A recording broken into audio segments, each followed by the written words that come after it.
dijo en algunas de los grupos de diálogo de hace un momento, en estas tendencias siempre tendemos a ver, sobre todo desde Latinoamérica, qué sucede en otros ámbitos, ¿sí? Mucho hacia el norte, algo hacia Europa, casi nada hacia lo que algunos llaman al este, el este. No sé por qué le llaman este a Japón, porque para nosotros es el oeste, ¿sí? Es otra de las desviaciones que tenemos de ver todo desde Europa. ¿Sí?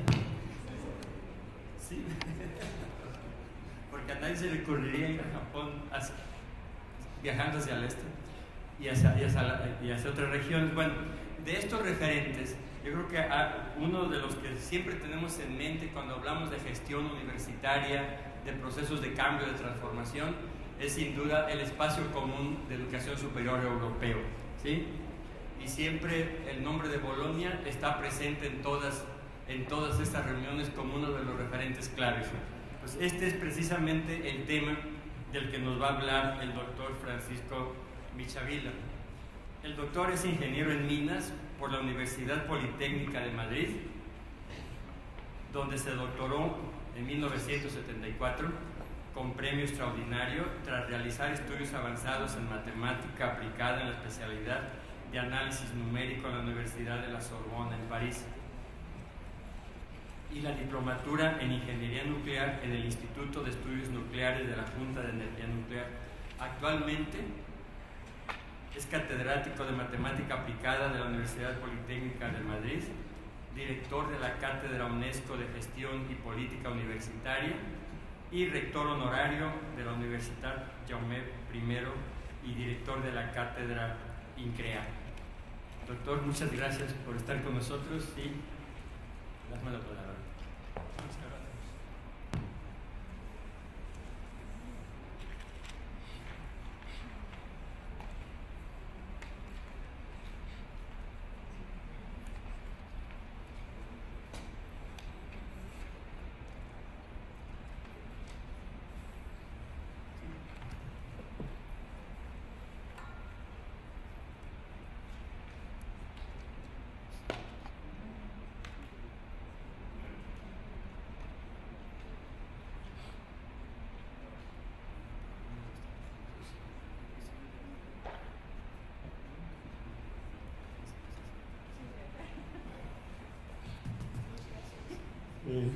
Buenas tardes, muchas gracias por la presentación y quiero decir ante todo que para mí es un honor estar hoy aquí con ustedes y que me dediquen un tiempo y además en esta hora, ¿no? Después de comer, que es especialmente difícil. Les tengo que decir que tengo, voy a coger el agua porque no hay aire acondicionado, tengo que decir que tengo dos inconvenientes casi insalvables para no desmerecer demasiado, y es, después de las dos maravillosas conferencias de esta mañana, pues yo creo que es muy difícil mantener el nivel, en primer lugar, y en segundo lugar, que después de la comida, con la música y eso, venir aquí y oír hablar de Bolonia, pues bueno, ¿qué le vamos a hacer? Así que no se preocupen.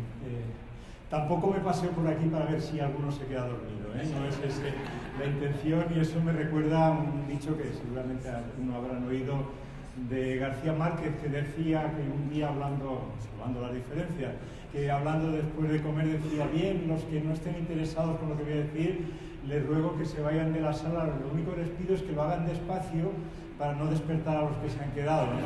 Entonces, bueno, pues con eso y con las disculpas les voy a hablar un poquito de una pasión mía, lo cual no tiene gran valor, pero sí de algo que para nosotros es motivo de mucha ocupación, los profesionales de las universidades en Europa, y que puede ser motivo de comparación con lo que ustedes llevan entre manos cada día, y para que podamos discutir incluso en la sesión de trabajo de mañana. Me han dicho que esto hay una distancia, una cobertura pequeña, vamos a ver. No, pero está bien. Miren, yo les quiero hacer un planteamiento con una primera parte más referida a cómo han ido las cosas, a situarlo en el tiempo y la cronología, los diferentes pasos, las diferentes etapas que se han dado para construir este puzzle, eso lo haré de una forma rápida, porque lo que me interesa es, ahí pone como el punto 4, entrar en profundidad en algo que les pueda ser, si acaso, más interesante, que es los logros del proceso europeo y los fracasos y las frustraciones que ha habido en todo este proceso, y analizarlo desde mi óptica, aunque intentaré dejar, salvo alguno, mis opiniones personales más al margen. Y luego, a partir de ahí, cuáles son las conclusiones, y hacia dónde se puede ir cuando se pone en marcha un proceso de estos, o hacia dónde se puede ir allí y se puede extrapolar en otros sitios. Bueno, pues con este plan y una intervención de como máximo 55 minutos, yo pediría a nuestro ilustre moderador que a los 55 minutos 50 me lo recuerde, si no ha acabado antes, pues voy a empezar. Miren, el tema, déjenme empezar por un poco de historia. La historia en Europa, bueno, ahora, la historia en Europa arranca de la voluntad de hacer de aquella tierra europea que se había caracterizado durante siglos, por lo menos durante 2 siglos, en ser la tierra con mayor número de guerras por kilómetro cuadrado y mayor número de muertos en las guerras. Ya sé dónde no debo pasar. Después se empezó a impulsar la voluntad de construir un proyecto político que uniese a los europeos. Jean Monnet y Robert Schuman lo lanzaron. Yo no sé qué pasa. Y la idea es que esta idea de Schuman y Monnet no es una idea del siglo XX, es una idea que en 1814, hace ahora 200 años, ya Saint-Simon y Thierry publicaron un texto en el cual hablaban de reorganizar todo el territorio europeo, preservando las independencias nacionales de cada uno de los países e intentando tener un cuerpo político único. Y lo que es interesante es que esa idea, que luego siguieron personajes tan interesantes como Victor Hugo, como Briand, el premio Nobel de la Paz del año 26, y otras personas de gran valor, como Leroux y muchos otros, pues intentaron fundar esa idea de construir el espacio común de los europeos sobre la educación y la ciencia. Es la razón por la cual he preferido empezar por ahí. Bueno, pues de esto se llega a un momento importante, fue con motivo de la celebración del 800 aniversario de la creación de la Sorbona, el 25 de mayo del año 98, en el cual se reunieron, por invitación del ministro francés, los ministros de Italia, el Reino Unido y Alemania en la Sorbona. Yo he tenido el privilegio de que un libro mío me lo prologó el ministro francés, Claude Allègre, y me contó en una reunión con él cómo se impulsó lo que luego se vino a llamar la Declaración de la Sorbona. Me decía que estaban en Brasil y que tenían un viaje de vuelta a París, él y su grupo de colaboradores, y que ahí se iban a encontrar con los ministros de los otros 3 países. Y en el avión hicieron un esquema de cuestiones que querían plantear en esa reunión. Y ahí está el borrador de ese texto. La idea era que hasta ese momento se hablaba de Europa como algo que iba a tener, al cabo de un poco tiempo, una moneda común, el euro. Se iba a buscar un proceso de convergencia de intereses bancarios, por decirlo con una palabra así intermedia, por decirlo de alguna forma, y sobre todo era una Europa basada, según la herencia o la tradición de que desde el año 57 se tenía en marcha, en aspectos económicos.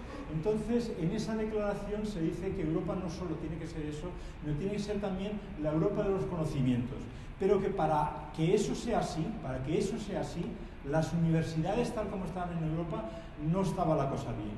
Había que hacer algo nuevo, diferente y vigoroso. Había que cambiar la situación en la que se encontraba y en particular resolver los problemas. Esto además arrancaba con un asunto, me gustaría ir hacia allá, pero tengo miedo que va a pasar por ahí, voy a intentarlo otra vez. Algo que era interesante, como ustedes conocen, hasta en los años 60 las universidades europeas eran Bien. Eran las universidades con mayor atractivo para estudiantes de otros países. A partir de los años 60 dejaron de ser las europeas y Norteamérica les superó.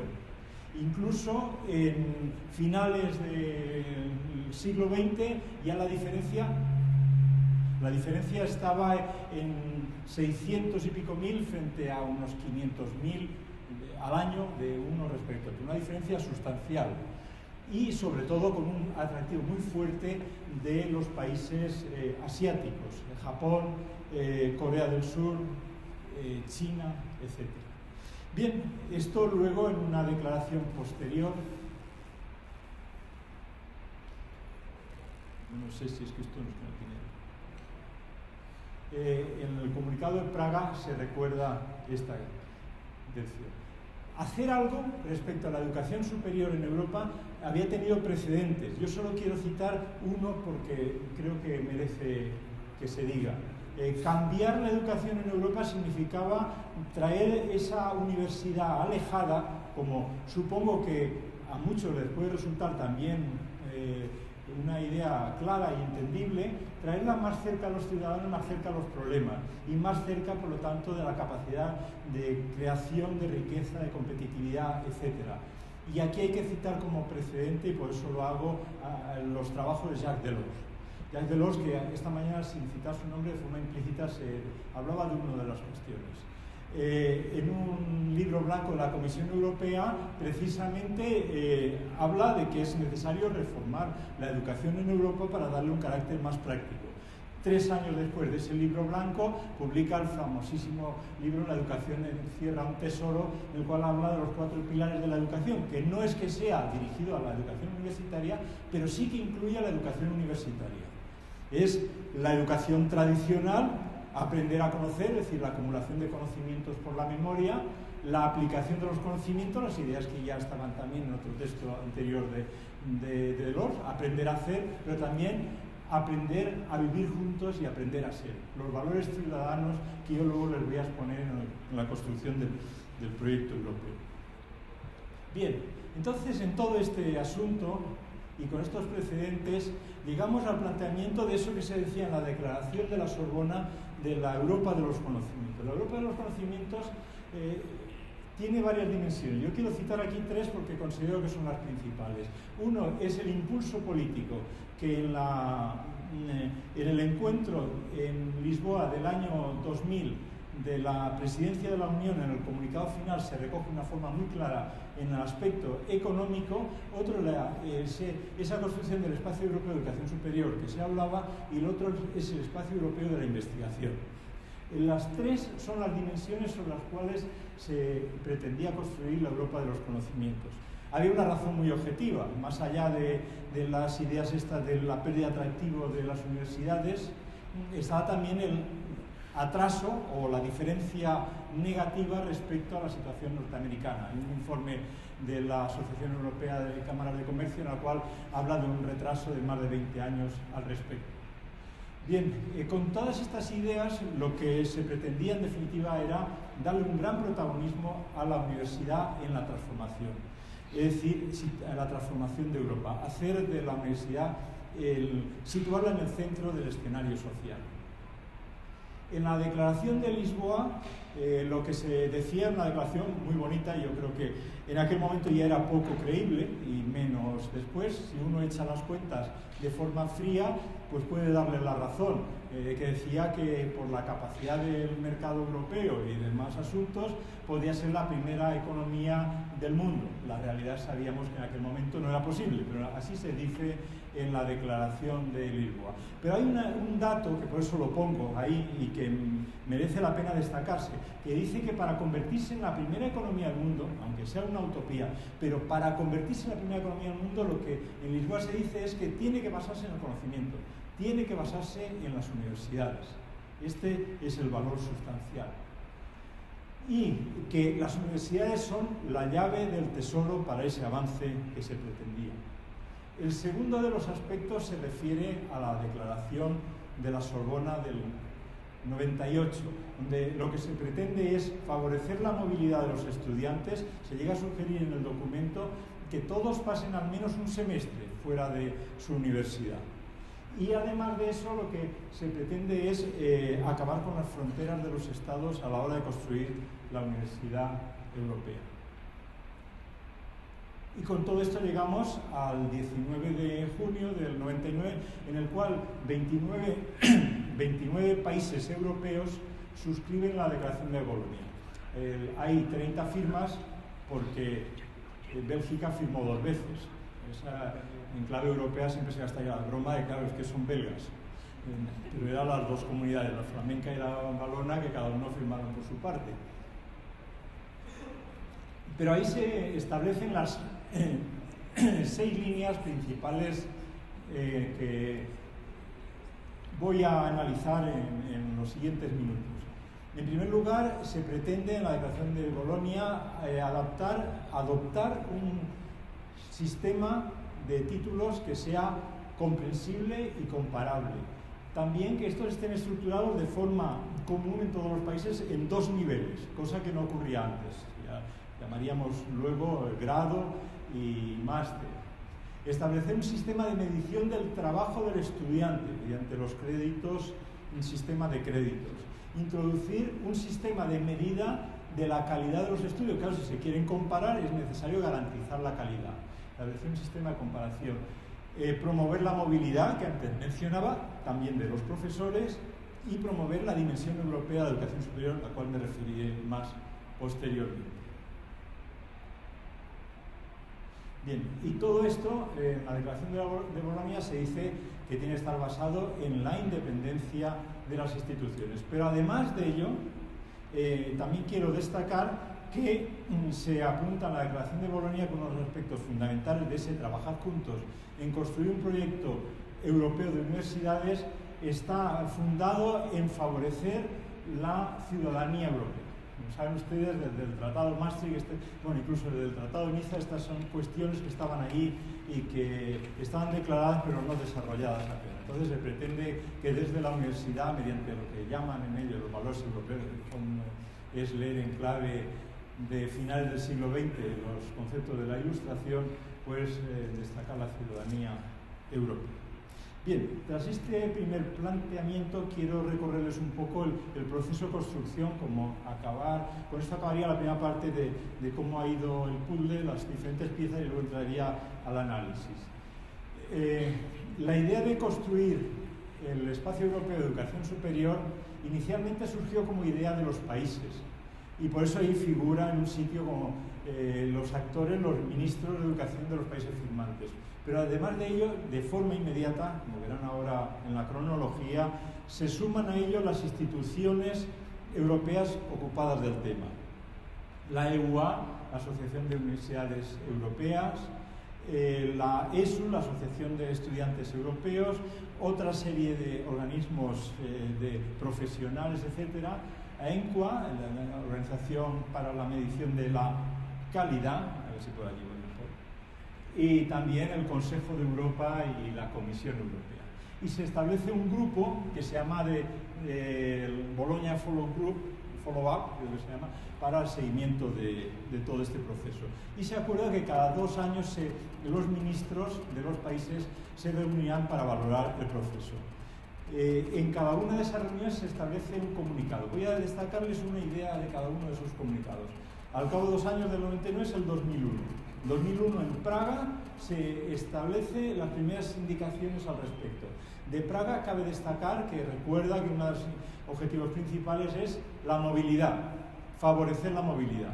Pero además en Praga se da un salto importante, y es que hasta ese momento se ha hablado de los gobiernos. Dice, no, los gobiernos no son suficientes, no deben ser los que hagan desde arriba, llamémosle entre comillas, la tarea, y le marcan las universidades, sería una contradicción con la autonomía universitaria. Es en los gobiernos, tienen que ser las diferentes instituciones, y también hacen participar a los colectivos de estudiantes. En Berlín quizá tiene una capacidad vertebral en todo el proceso europeo, porque es donde se establecen los sistemas de garantía de calidad, que va a permitir articular todo lo que viene luego, y se solidifica la estructura en los 2 niveles, aparte de otras cosas como el doctorado, pero sobre todo el tema de garantía de calidad. 2 años después, en Bergen, surge otra de las piezas, estoy dando piezas del puzzle, surge el tema de la movilidad y al mismo tiempo se desarrollan una serie de cuestiones derivadas de la calidad puesta sobre la mesa en Berlín y asimismo se empiezan a elaborar los marcos nacionales de cualificaciones, de competencias. El paso siguiente es en Londres, donde los ministros descubren que esto se está haciendo para la sociedad, pero otra vez el despotismo ilustrado, pero sin la sociedad. Entonces hay que darle dimensión social. También empieza ya a tener una vigencia, un cuerpo mayor, los movimientos estudiantiles contestatarios con todo esto y se habla de la dimensión social. Y al mismo tiempo de la implicación, las alianzas con las empresas. Y así estamos ya a camino del final del periodo, porque se había hablado de que para el año 2010 se acabase de construir todo este proceso del espacio europeo, por lo menos en la primera fase, con los objetivos de Bolonia. Y entonces en Lovaina, en las 2 Lovainas, se reúnen en el año 2009, porque ya cada 2 años, empezando el 2001, 2009 es el último impar antes de que se llegue al horizonte de octubre del 2010. Y ahí se reúnen los 46 ministros de los 46 países que había en este momento firmando. Al año siguiente firma el último país que se adhiere, que es Kazajistán, el país número 47. Y finalmente ahí el proyecto político, luego veremos, de construir el espacio europeo está bastante agotado y se decide darle un impulso, un salto hacia adelante hablando del horizonte 2020. Y finalmente en Viena, donde ya es una declaración, al principio hay una declaración en Bolonia, hay una declaración al final en Viena, los medios son comunicados. En Viena lo que se habla es ya del programa a desarrollar en la segunda década del proceso que les estoy contando. Bueno, pues está haciendo sufrir esto mucho. La idea es que desde el principio se reconocen las dificultades de llevar a cabo todo este proceso y esa invitación a no solo contar con los gobiernos en las instituciones figuran ahí de forma destacada. ¿Qué destacaría yo de cada una de las etapas que tienen en la pantalla de este proyecto de construir el espacio europeo de educación superior? El atractivo internacional, Praga, caracterizado por el atractivo internacional, garantía, calidad, continuación, movilidad, dimensión social y después ya la continuidad a partir del 2010 y 2011, 2020. Bien, lo cierto es que el año 2010 se puede decir que es el final de una década prodigiosa para construir una universidad europea. Una universidad europea que pasaba en primer lugar por la armonización en el sentido francés de la palabra o convergencia en el sentido sajón de la palabra de construir un sistema común de educación superior para los europeos en colaboración con el espacio europeo de educación superior. Y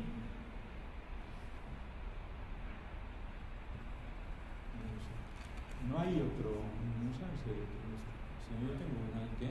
Y es que creo que es un problema la pila.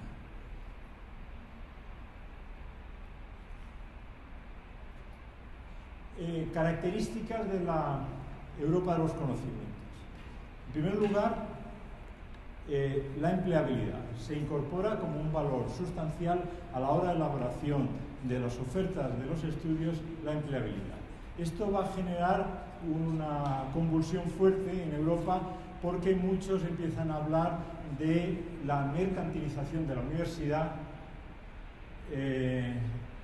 atribuyendo a cualquier iniciativa innovadora la etiqueta de que lo que se pretende es privatizar la universidad, que lo que se pretende es someterla a los intereses del mercado o a los intereses de las empresas.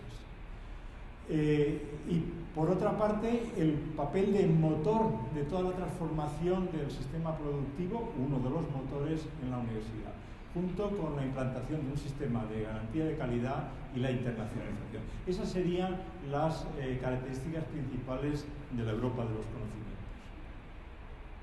Bien, si os parece, vamos a analizar un poquito los logros y frustraciones del proceso de Bolonia. Mire, las ideas principales en cuanto a los estudios en el espacio europeo de educación superior son esas 5 columnas que están saliendo ahí en la pantalla. En primer lugar, una organización de los estudios en unos estudios de grado, que es una formación académica más de base y formación profesional. Unos estudios de máster, formación más profunda, y de doctorado, como es evidente, para formación orientada pues, hacia la investigación. Los estudios de grado yo creo que se han implantado de una forma razonablemente bien en todo el sistema europeo. En cambio, los estudios de máster dependen de los países. En el caso español nosotros tenemos la sensación que han surgido de una forma bastante desorganizada. Cada uno ha hecho lo que se le ha ido ocurriendo y han sido más iniciativas individuales que conjuntos. Ahora en marzo vamos a hacer un seminario precisamente para ver cómo se puede pasar de una serie de iniciativas individuales a algo más armónico, no marcado por nadie, no obligado, pero sí organizado y articulado y estableciendo las sinergias posibles. El segundo aspecto importante es introducir un sistema de medición no del trabajo del profesor, como era lo que teníamos habitualmente en nuestros sistemas educativos universitarios, sino el trabajo del estudiante. Incluso el número de horas de un crédito es diferente en uno y en el otro. El primero dan 10 y el otro suele ser 25. Y esto además está vinculado con la evaluación continua y una renovación metodológica. Luego les analizaré el tema y les daré mi opinión. El aprendizaje es la cuestión principal. Se decía que lo que se quería era poner al estudiante en el centro de la cuestión, centrar la educación en el estudiante, hacer el tránsito de la enseñanza al aprendizaje. Movilidad, que también les he hablado y luego entraré a valorar un poquito Erasmus, el balance de cómo están las cosas, y el suplemento europeo al título como una forma de transparencia y que el estudiante no solo se lleve un título, sino lleva una información mayor, clara y personalizada junto con su título. Bien, de este planteamiento quizá lo más importante, el cambio más profundo, el cambio fundamental, es el cambio del paradigma educativo. Es decir, de la enseñanza al aprendizaje, como antes decía. Que podríamos ponerlo de alguna forma de este estilo, es decir, el estudiante como centro de enseñanza, renovar las metodologías, hacer las metodologías más activas, preocuparse de cuáles son las capacidades que adquiere el estudiante en la universidad y cómo es capaz también de tener una autonomía en su... Miren, Europa es muy complicada, como bien saben. Además, los europeos somos muy raritos. Si vamos mirando los mapas de Europa, van a ver que todas estas ideas, voy a presentarles ahora en mapas, se han desarrollado en cada país de una forma. Aunque hay un conjunto, mi visión del sistema, les adelanto, es global y positiva. Pero siempre hay que introducir los matices. En este primer mapa es para que con 5 o 6 pinceladas vean cómo está la situación, más que palabras mías.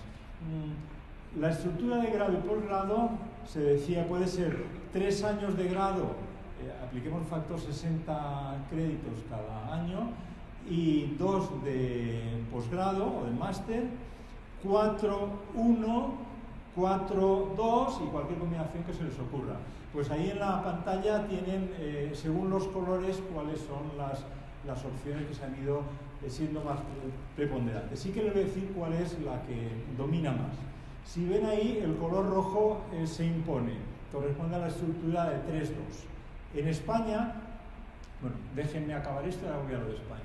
En primer lugar es el modelo 3-2. Es más, los que han ido a modelos, si me permiten llamarlos más raros, como 4+2, están en clara tendencia involutiva, es decir, de ir hacia atrás. Esto, en el caso de España, nos ha hecho pasar de una estructura antigua, en la cual no me entretengo, pero que sí que había 2 caminos, uno comenzaba estudios de ciclo corto, con 3 años, y otro estudiaba estudios de 5 años, y que el paso de uno a otro tenía sus complicaciones, tenían sus complicaciones. En cambio, en la nueva estructura se ha adoptado 4 años para los estudios de grado y 1 o 2, pero principalmente 1 para los estudios de máster y luego el doctorado. La decisión de en España elegir estudios de grado de 4 años en principio no fue apenas contestada en el Consejo de Universidades.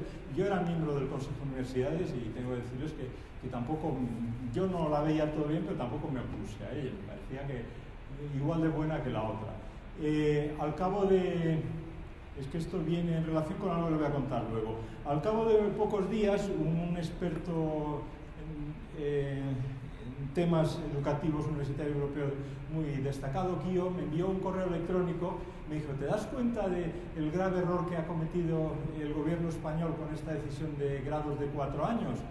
Dice, va a debilitar los másters y España no será nada en el panorama europeo, si es que deba ser algo España, porque va a tener muy poca capacidad los másters, con máster reducido principalmente a 1 año. Al cabo de eso empecé a trabajar, incluso porque un hijo mío se iba a estudiar fuera, vi que todos los másteres buenos tenían una duración de 2 años y unas estructuras comunes, y me di cuenta como un error en la estructura de una primera enseñanza de 4 años, que sobre todo estaba fundada en que ese 4º año iba a darle unas habilitaciones para el empleo, una capacidad de empleabilidad mayor, y entonces saldrían con el grado pues con condiciones mejores, más competitivas, pero en el fondo lo que hacía era debilitar la posición de los estudios de máster, que en definitiva los estudios avanzados de las universidades son los que caracterizan y posicionan las universidades en el panorama internacional. Este es un dato que les quería dar. Vamos a ver otros mapas. Mire, en el de créditos, el sistema de créditos, el color verde oscuro quiere decir los que van mejor, por decirlo así, los que han cumplido todo el sistema adaptado al sistema de créditos en todas las titulaciones y en todos los momentos y tal. Ahí ven cómo están los países, pero el color verde oscuro no es uniforme, hay de todo. Voy rápido en esto porque tampoco tiene gran valor y yo supongo que la universidad no tendrá ningún inconveniente en poner a disposición de todos ustedes esta presentación, yo la dejo aquí. El siguiente, suplemento al diploma, son esas columnas que les he mostrado al principio, que es la situación de los estudios, porque el Espacio Europeo de Educación Superior lo que pretendía inicialmente era transformar la organización de la enseñanza, y luego decía, y hagamos más cosas como el modelo educativo y nos permita luego además construir la universidad de los europeos con los valores europeos.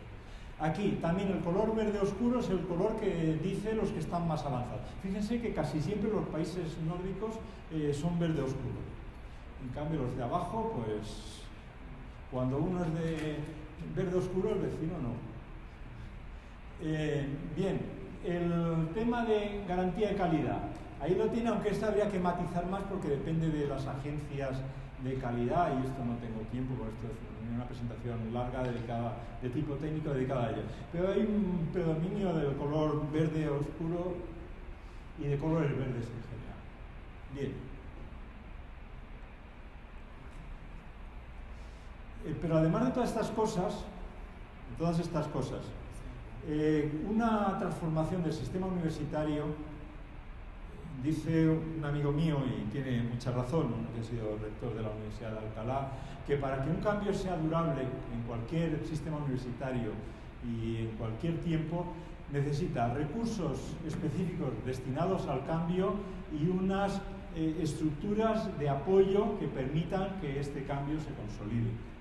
Entonces, si miramos los recursos que se dedican a la educación terciaria en los países firmantes de Bolonia, están ahí recogidos y vemos que es bastante desigual. Está el valor medio de la OCDE y, bueno, pues el caso de los países que van mejor e incluso que se reflejan mejor en los rankings son los que dedican más dinero. Esto es evidente, esto no hay nada. Bueno, sigamos con el proceso. El proceso, iniciado en el año 99, se va desarrollando con todo lo que les he ido contando y resulta que a mitad de la primera década del siglo XX, en el año 2005, ya se produce una comunicación de la Comisión Europea como una advertencia, diciendo, atención, las cosas no van bien. Los datos económicos no han mejorado respecto al objetivo de acortar la distancia con los datos norteamericanos, en primer lugar.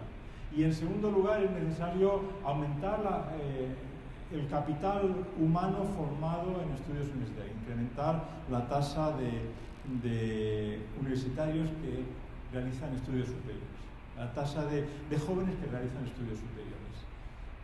Por ejemplo, este último dato, estos son datos todos del 2014, pueden ver la tasa de escolarización de los países de países de espacio europeo, en particular de la Unión, los que están ahí referidos a la media de la OCDE.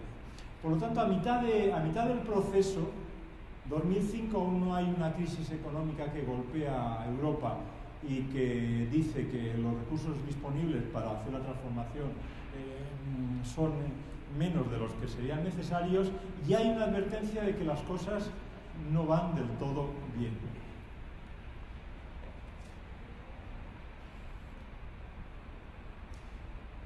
Es más, de ese tiempo ya se apuntan una serie de cuestiones sobre las cuales habría que trabajar y que yo creo que son extrapolables a cualquier país del mundo, para mejorar el avance de la universidad en esa línea. En primer lugar, incrementar el número de graduados en áreas científicas en un 15%. Este es un problema general que tenemos en Europa, en particular en España. Hay un exceso de titulados, de graduados en el ámbito de ciencias sociales y un déficit en ciencia experimental. Se ha crecido en tecnología, pero en ciencia experimental aún es muy escaso. Y yo me acuerdo cuando yo era rector que se constituyó el grupo de universidades que se llamaba Barcelona, de universidades jóvenes europeas, las que tenían pues 20, 25 años, 10, 15 o las más recientes, y nos reunimos, como dice el nombre, en Barcelona, ese grupo. Entonces vino la comisaria europea a presidir aquella reunión y nos advirtió que para el año 2025, a mí me parece una exageración y parece que el tiempo está dando la razón, en Europa tendríamos un déficit del 40% en gente formada en ciencia básica, ciencia experimental y ciencia y tecnología. Otro asunto que se apuntaba y en el cual había que avanzar era reducir el fracaso escolar. El 12% es el dato del año 2013. Revisiones posteriores, las cuales hablaré de la estrategia 2020, ya dice que sea menos del 10%. Pero el horizonte se marcaba en Lisboa, en el año 2000, era que a final de esa década bajase al 10%. Una cifra bastante inferior a la cifra española que tenemos en la actualidad. Y asimismo, incrementar la formación a lo largo de la vida, a un 10,5%. Tenemos ahí, el año 2010. Bueno, lo cierto es que si comparamos con otras universidades, lo que tenemos que hacer es aprender de las buenas prácticas, de lo que hacen los demás, y sacar un poco la conclusión de dónde están los fallos. Si comparamos con el caso norteamericano, el espacio europeo con el caso norteamericano, el número de investigadores por cada 1000 trabajadores es menor, es sustancialmente menor. Y asimismo la población en edad de trabajar que haya completado sus estudios superiores es menor. Por lo tanto, esas dos debilidades son debilidades que hay que corregir si se pretende acortar esa distancia, como se decía en la declaración de Lisboa. Entrando en puntos débiles que tiene la Universidad Europea en este proceso de convergencia de construcción del espacio europeo de educación superior. En el documento antes citado, el año 2005, ya se apuntaban esos 5 puntos que ahí se mencionan. Una excesiva uniformidad, las universidades se parecen demasiado. Desde luego, en el caso español, se lo garantizo que las universidades se parecen demasiado. No hay demasiadas universidades en España, como se demuestra efectuando los cálculos. Lo que sí que hay es demasiado parecido entre ellas. Hay una excesiva fragmentación del conocimiento. Los de un campo de conocimiento y otro apenas se relacionan. Es decir, hay muy poca interdisciplinariedad, hay un aislamiento. asimismo hay una financiación insuficiente, incluso en el documento ese del 2005 llega a hablar de la cifra que para alcanzar el objetivo marcado en la construcción del espacio europeo era necesario a partir de ese año nada menos que dedicar 150.000 millones de dólares al año más a la universidad. Y hay una excesiva reglamentación. Cualquier cambio que esté basado en una reglamentación excesiva, es mi opinión, pero creo que compartida por muchos, lo que hace los cambios son lentos e ineficaces. Mire, les voy a contar una anécdota. Una vez en un programa en la televisión española fui a un debate con un colega, yo no sé cuál era el debate porque en el fondo teníamos bastante coincidencia, pero Pello Salaburu, rector de la Universidad del País Vasco. Y Pello es un hombre muy inteligente, muy ágil en las cosas y muy provocador. El que moderaba aquel debate era José María Calleja. Pues Pello dijo una frase respecto a la excesiva reglamentación que hay en España para las universidades. Dice, la Universidad Española, dice, si se redujese a... Perdonen, pero ya no voy a intentarlo más. Si se redujese a la mitad el número de leyes y reglamentos que hay, a la mitad, dice, iría mejor. Dice, incluso aunque la eliminación se hiciese por sorteo, aunque las leyes no fuesen las menos interesantes, las peores, sino cualquiera por sorteo, también mejoraríamos. Y yo creo que tenía mucha razón Pello Salaburu. Bueno, esto es lo que les decía. Bueno, entonces, ¿cuáles serían las características de la Universidad Europea, que sería el paso a partir de la reorganización de la oferta académica?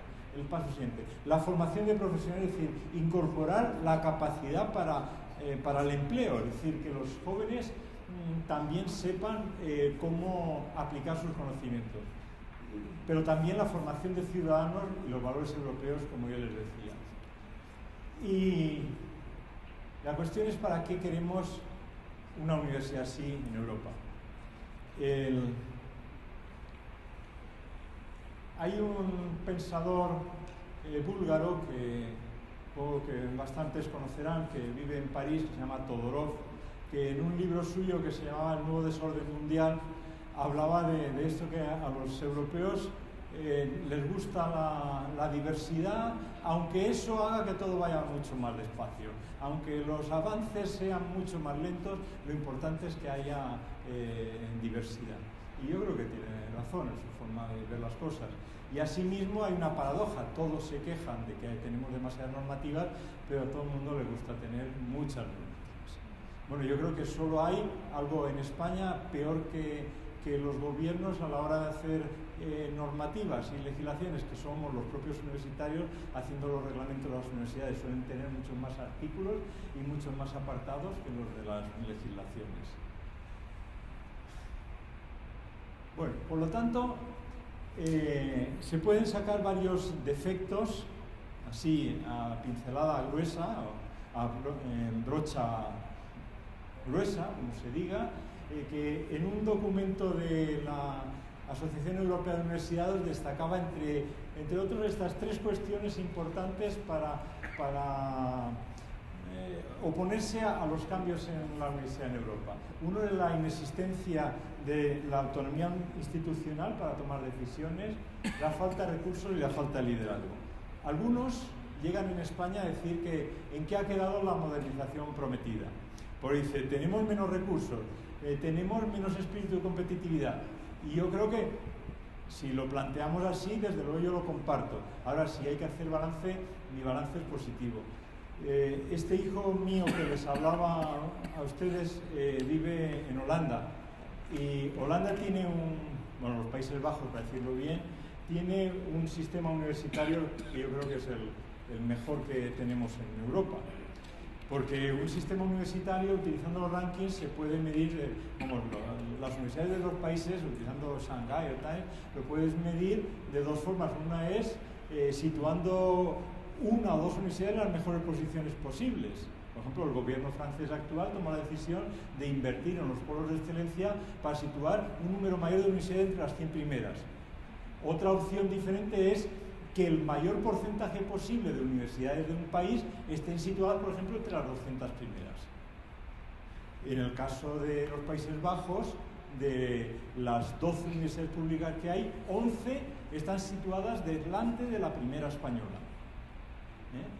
Las 200 primeras. Eso demuestra la posición de un sistema. En cambio, la primera del País Bajo está la número 63, no es que sea la tercera. Bueno, pues me decía mi hijo, dice, los holandeses por algo se caracterizan, es porque están todo el día protestando. Los holandeses en la universidad se quejan de todo, Por lo tanto, algo que a nosotros nos parece propio de la tierra española pasa en todo. Es decir, eso es ADN de allá.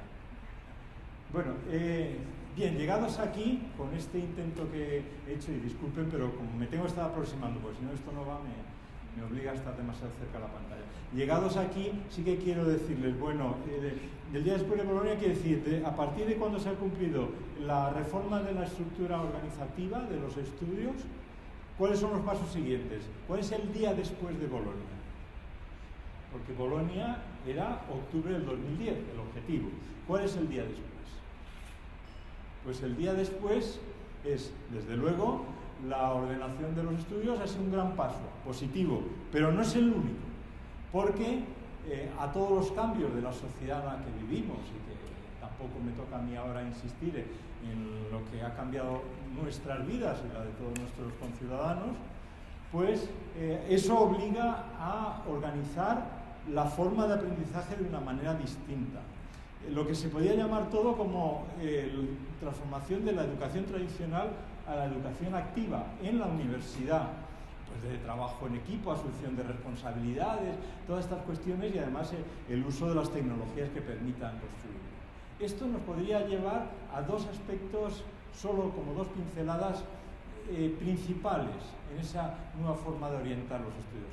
Una es, el nuevo modelo educativo significa un papel diferente del profesor, como bien saben, y no digo nada nuevo aquí, pero la cuestión es, ¿nuestros profesores están preparados para ese nuevo rol o es todo amateurismo que ponemos con buena voluntad para hacerlo?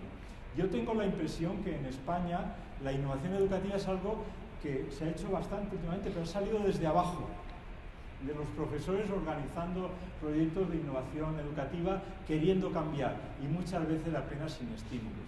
Es necesario cambiar esta forma de plantear la cuestión, y eso implica a muchos organismos y también un liderazgo al respecto. Y la segunda de las cuestiones en ese aspecto de planteando desde el cambio, la reorganización de los estudios, cómo seguir hacia adelante, es el tema de la internacionalización. Para hacerla atractiva, ¿en qué consiste? Pues hay que hacer atractiva los estudios avanzados de la universidad, es decir, los estudios después del grado, estudios de máster. Y entonces esto nos lleva a cuestiones que aún no están desarrolladas suficientemente en nuestro entorno en Europa. La Comisión Europea ha planteado varias veces, y la última hace 2 años y pico, una agenda de modernización para las universidades. Solo les planteo el índice, porque si no, no voy a poder. Reconocimiento social, o sea, habría que entrar en ello y no puedo, discúlpenme. El sistema de gobierno, se ha hablado esta mañana aquí de gobierno y es un tema muy interesante. Si está el coloquio, con mucho gusto, y yo creo que el propio profesor Brunner ha apuntado alguna cuestión que coincido y comparto con él, y luego lo podemos comentar. La autonomía universitaria, la financiación y los modelos educativos, que es una de las grandes carencias que tenemos, y la diferenciación entre universidades. Bueno, en el caso español me lo voy a saltar porque la idea es que la crisis económica ha frenado muchos de los planes. Ha habido reducción, contracción de los presupuestos universitarios, y esto ha hecho que una serie de planes buenos, renovadores del sistema universitario español, están ahí, paralizados o en el limbo, como se quiera decir. Como están paralizados, me lo salgo. Y luego también decir que esto que está últimamente, en las últimas frases, insistiendo en España, realmente es algo que se puede extender a otros ámbitos. En la conferencia de la OCDE sobre educación superior de septiembre del año 2010 en París, ya el título mismo ya sugería las cuestiones, hacer más con menos. Y entonces además apuntaba un horizonte que en la segunda década del siglo que estamos, la situación no mejoraría, por lo tanto, la bola de cristal siempre se puede hacer de una forma o de otra, pero la segunda etapa de construcción del espacio europeo hay que ver por dónde va, ¿no? Es decir, ahora ya cuando se supere la situación económica de crisis, la cosa puede no sé. Bien, quiero llegar a el horizonte, los pasos que se deberían dar. Mire, la universidad, solo quiero apuntar dos ideas aquí. La construcción del espacio europeo de educación superior es una gran oportunidad. Es una gran oportunidad. Pero la cuestión es, quedan muchas cosas por hacer, hay muchos defectos a corregir en las universidades europeas. ¿Y cómo hay que avanzar para corregirlos? Ellos solo no se van a corregir. Entonces, solo quiero apuntarle dos cosas. Uno es aprender de las buenas prácticas de otros, aprender cómo se consigue, los que lo consiguen, hacer una educación activa, animar a la investigación, mejorar las condiciones para acceder al empleo, las buenas prácticas. Aprender, tener la humildad de aprender. Hace unos años el director de Le Monde, Jean-Marie Colombani, publicó un artículo titulado Tous Américains y se le criticó mucho porque decía que Europa, uno de los primeros pasos que tenía que hacer era aprender de las cosas buenas de otros que le llevaban delantera. De esos y de los demás, aprender de los que lo hacen mejor, aprender de las buenas prácticas. Y la segunda cuestión, el segundo aspecto de estos que quería decir, los pasos, es algo que, citando a Touraine, está dicho con mucha claridad, y es que la modernidad no consiste en tirar a la papelera todo lo hecho hasta ahora, sino que hay que construir sobre lo antiguo bueno lo nuevo que se pueda hacer bueno. Es decir, hay que hacer mejor lo que ya se hace bien y hacer bien otras cosas. La modernidad no consiste en borrar el pasado, sino en añadirle cosas que lo mejoren. Por lo tanto, esta es una visión muy reformista, pero este planteamiento de tener la humildad, aprender de las buenas prácticas y dar estos pasos en este sentido, y un ejemplo lo tenía ahí en la pantalla y no me acordaba, es el MIT. El MIT hace 150 años marcó un plan de educación en el instituto que en muchos de los aspectos recuerdan a cuestiones que están contenidas en el planteamiento del modelo educativo del espacio europeo. Y el paso siguiente, dado ahora hace escasos 10 años o menos, hace 7 años, era justamente sumar sobre eso, no eliminar los anteriores de 1861 sin añadir otros. Bien, y entonces, ya acabo con esto, nos queda un puzzle de cuestiones prioritarias a abordar al respecto. Estos son asuntos para cerrar el tema. Aquí está lo del año 2020 que les he mencionado antes y pues lo paso así de rápido. Y solo quiero decirles lecciones que aprender, no lecciones que ustedes tengan que aprender lo que digo, no, se entienda bien lo que quiero decir, no qué lecciones se pueden aprender de un proceso como el europeo. Como me queda un minuto tengo la excusa para no profundizar, ¿no? Porque además no sé, pero además de no saber no tengo tiempo. Miren, la primera es que hay una serie de estrategias, yo mañana les quiero proponer en el trabajo alguna cosa de estas, por eso lo dejo aquí en la transición a lo que mañana haremos. Hay una serie de estrategias que se han puesto en marcha en Europa para avanzar con el estilo europeo. El estilo europeo se caracteriza porque siempre se han dado 2 pasos adelante y 1 hacia atrás. Lo que pasa es que el paso hacia atrás de ahora es un paso larguísimo hacia atrás, en que llevamos, pero nunca se ha sido constante yendo hacia adelante. Pero hay estas estrategias que se han ido planteando. Mañana lo retomaré de aquí para comentar el planteamiento. Luego hay una serie de actuaciones prioritarias de mejora, como esas que están ahí. Y finalmente, esto es lo último, hay unos instrumentos para hacer los cambios. Por lo tanto, estrategias, actuaciones prioritarias e instrumentos. Estas son cosas, esto es una especie de resumen de cosas que he ido diciendo antes, de ideas que he ido diciendo antes. Entonces, yo creo que estas cuestiones las podríamos retomar mañana, si les parece, y hasta aquí es donde llega el planteamiento. Muchas gracias.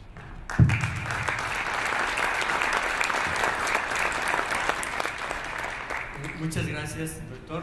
Bueno, yo creo que el doctor Michavila nos dio muchos elementos para el diálogo y tenemos, afortunadamente, porque terminó exactamente en el tiempo que se propuso, entonces eso nos da tiempo de tener un breve diálogo. ¿Sí? Sí. Quien guste hacer alguna pregunta, propuesta, alguna reflexión, dudas. Sí, por favor. Si nos dicen, por favor, su nombre y la institución para cuestión de la memoria. Sí, Salomón Amquie de Universia. Doctor Michavila, una pregunta. ¿Qué tanto debemos poner el peso de este tipo de transformaciones en la universidad en sí misma y qué tanto en los gobiernos? Porque queda claro en la presentación que esto fue un impulso que complementó movimientos económicos y políticos en Europa. Sin embargo, Latinoamérica está en un momento muy distinto. ¿Podríamos pensar que se podría hacer una transformación similar, la creación de un espacio iberoamericano o latinoamericano de conocimiento partiendo desde abajo, o sea, de la universidad hacia la política pública?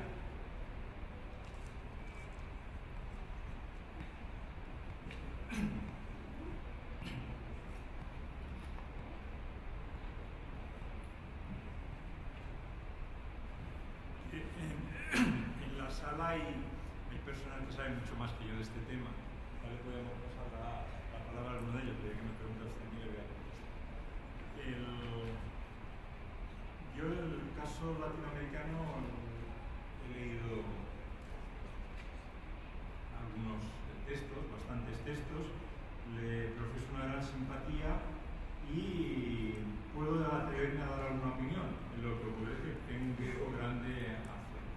Entonces, si parto de una serie de diferencias del caso americano latinoamericano respecto al europeo, el planteamiento que haría sería las buenas experiencias de allí, en qué se pueden aplicar y en qué no se pueden aplicar según las diferentes.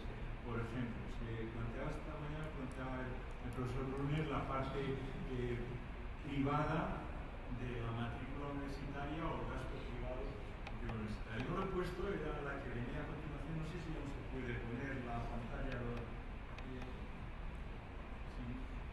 Se ve la situación de los países europeos como una diferencia. ¿Cómo marca que el peso privado sea mayor? ¿Cómo marca a que se pueda poner en marcha esto desde las instituciones? ¿En qué lo diferencia? Digo como una pincelada de una cuestión. Y eso lo marca. No me atrevo a decir cómo ni cuáles debían ser las políticas a hacer. A mí me parece que hay una serie de valores en el caso de la construcción del espacio europeo de educación superior que son trasladables a cualquier contexto independiente de las singularidades que pueda haber. Por ejemplo, el tema de, permítanme ser osado, les pido disculpas porque me faltarán matices, ustedes tendrán la cátedra, pero ¿cómo dice este hombre eso? El tema de si esta mañana se ha insistido en la movilidad dentro de América Latina. Y a mí me parece que eso es una cosa muy valiosa. En la reunión de Universia celebrada aquí en Guadalajara, yo formaba parte de la Secretaría Técnica que redactó la agenda de Guadalajara. Entonces esa parte intervine bastante en la redacción de favorecer la movilidad dentro de la región. A mí me parece que ese tema es muy importante. Claro, para eso se dan las condiciones para que sea factible. Unas son las de tipo económico. Otra es la diversidad de centros. ¿Cómo se podría actuar ante esta última? Pues probablemente con un sistema de garantía de calidad que ayudase a esa comparabilidad o esa posibilidad de que lo que se estudia en un sitio se reconozca en otro. Yo creo que hay valores como este de la garantía de calidad que puede ser extendido a otros horizontes distintos del europeo. Valores estrictamente académicos como la medición de los trabajos de tiempo son cosas técnicas que también se puede. Otro asunto importante es el tema de los modelos educativos de las instituciones y el sistema de aprendizaje. El tema está en... Yo creo que eso al final será generalizado en todos sitios. En el caso español, los modelos educativos cuesta mucho extenderlo de unos a los demás. Entonces yo no me atrevo a decir que en otros países sea más fácil hacerlo. Yo sé que lo que contesto no es de satisfacción. Muchas gracias. ¿Alguna otra cuestión, otra pregunta? Sí, por favor.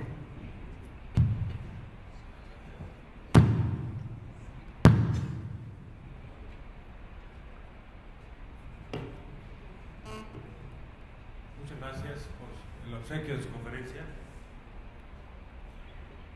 Qué gran reflexión me hace llevar a hacer. Primero porque tenemos una Unión Europea, primero que no se pone de acuerdo en los créditos. Y cuando nosotros estamos pensando en la movilidad, hay hegemonía de algunos países. Luego tenemos grandes universidades que se prestan de ser como las inglesas, de tener el mejor programa, y entonces no hacen caso de lo que está haciendo el Europa. Y luego tenemos un problema en América, y lo que mencionaba atinadamente, la movilidad en América pudiera ser más factible por un factor todavía más subyacente, que es el idioma. Nos permite, y la afinidad ideológica en todas las Américas. ¿Cómo hacer para disminuir el fracaso escolar? Me refiero a lo que usted se mencionaba, disminuir un 12% a los jóvenes de 18 a 24 años y bajarlo al 10.5%, cuando en nuestros países tenemos un índice de deserción que viene desde la educación media. Y luego, quienes egresan de la educación media tienen un bajo perfil que pudiera ser aprovechable en una educación superior, y entonces nos pone en una ventaja descompetitiva en el momento de ir a una movilidad. ¿Cuál es su opinión al respecto? Sí, el tema que usted plantea, el principal, este último, estoy de acuerdo, el tema del idioma. Los créditos yo creo que es una cosa técnica, que es simplemente ajustarlo de unos y otros. No le veo ahí gran problema, aunque haya universidades que quieran ir por su cuenta, al final eso no es difícil de resolver. En cambio, voy a la cuestión que me interesa mucho y le agradezco la pregunta del tema de dimensión del fracaso escolar, del abandono.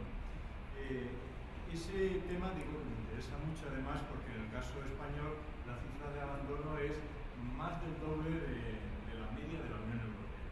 Por lo tanto, tenemos una buena experiencia mala, es decir, tenemos un buen recorrido de mala experiencia al respecto. Mire, yo creo que el abandono de los jóvenes o el fracaso escolar, hay factores de fuera, como puede ser que uno abandona sus estudios porque las condiciones económicas familiares o personales le hacen abandonar. Pero dejando al lado eso, en el cual la institución, el país sí que tiene responsabilidad en eso, pero la institución universitaria no, sí que hay otros aspectos en los cuales la institución universitaria puede hacer más, en mi opinión. Mire, en el caso español, y le vendré al caso de aquí, cualquier otro caso, existía una clara costumbre que el estudiante era una persona que entraba, empezaba a cursar sus estudios, iba a las aulas, se examinaba y luego acababa los estudios y daba un diploma y no se volvían a ocupar de él. Lo que pasase entre aula y aula, entre clase y clase, tampoco importaba, eso no era problema de la universidad. Y eso es un gran error. La universidad es responsable de todo el proceso formativo que no se acaba con las horas de las clases. O sea, que todo lo que es el acompañamiento del estudiante, primero la acogida, la orientación del estudiante. Muchas veces el fracaso es que se van fuera, otras veces el fracaso es que quieren estudiar otra cosa.